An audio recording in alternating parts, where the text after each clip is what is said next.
Uswahilini kwetu kuna mambo. Mfano Mama Juma anapenda kuomba. Kaenda kwatika, ameenda kuomba nini? Uongo. Ameenda kuomba kwatika, usio mambo ya singo, si ndio? Tena anapenda kuomba. Eti kaenda kwa Mama Juma, ameenda kuomba mboga. Uswahilini kwetu yani mbona pambe, kutoka na shemeji haina ushashambe. Ndio mume wa mtu mishakupe ikugande, hiyo shida zao leta shombo ikuchambe. Ona ushoga kazi udukwe kaeka, nipate nikufate hakuna chizi shughuli.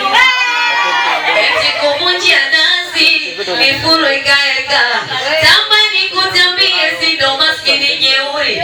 Hatunaga shombo kwetu na tunayoyaishi ndo maisha yetu. Hatujui kufeki kwetu na tunayoyaishi ndo maisha yetu. Nikipa mnaitikia sawa? Mnasema ndo maisha yetu, tuelewana? Kuwekeana chuki ndo maisha yetu, kusemana semana ndo maisha yetu, kurogeana rogeana ndo maisha yetu, kubebeana mabwana ndo maisha yetu. Uongo sina Uswahilini ndo maisha yetu. Alafu nakwambia hiyo ni mwangu pia Uswahilini. Sawa eh? Alafu mbele nakwambia wana mikopo 10 kwetu kawaida. Utoa vitu vya ndani hatuoni shida. Kukopa kwenda kuiba kwetu kawaida. Kula na kulipa hatuoni shida. Kumkimbia muha sio shida zetu. Unywe na kiki mchana sio shida. Kijora bila chuinda. Chiamana hatunaga shombo kwetu na tunayoyaishi ndo maisha yetu. Hatujui kufeki watoto Uswahilini na tunayoyaishi ndo maisha yetu.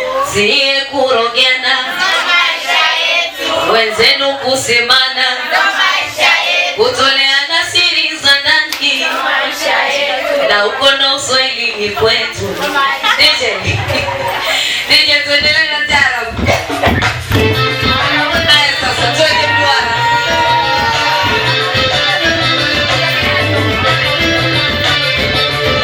Tuende mduara.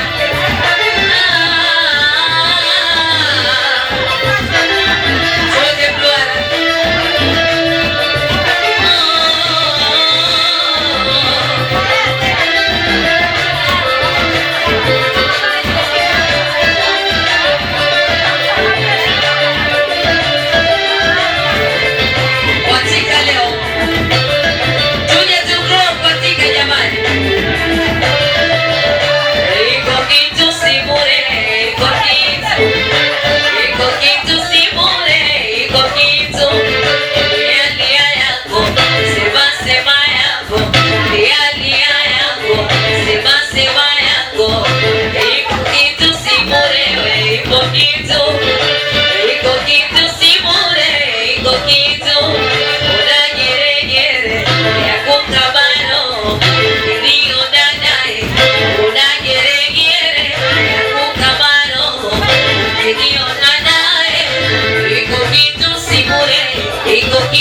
Unachelewesha nini?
watu wa kila mahala kwa utaratibu huu.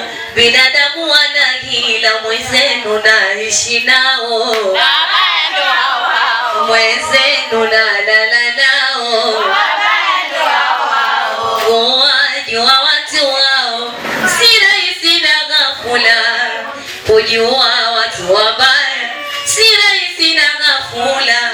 Cheko midomoni mwao na furaha kwenye kula, bali mbaya roho zao husuda zimetawala. Mwenzenu naishi nao mimi, nguo zangu wanadia zima, eti na mawigi na wazima, na mapochi na wazima. Asanteni jamani.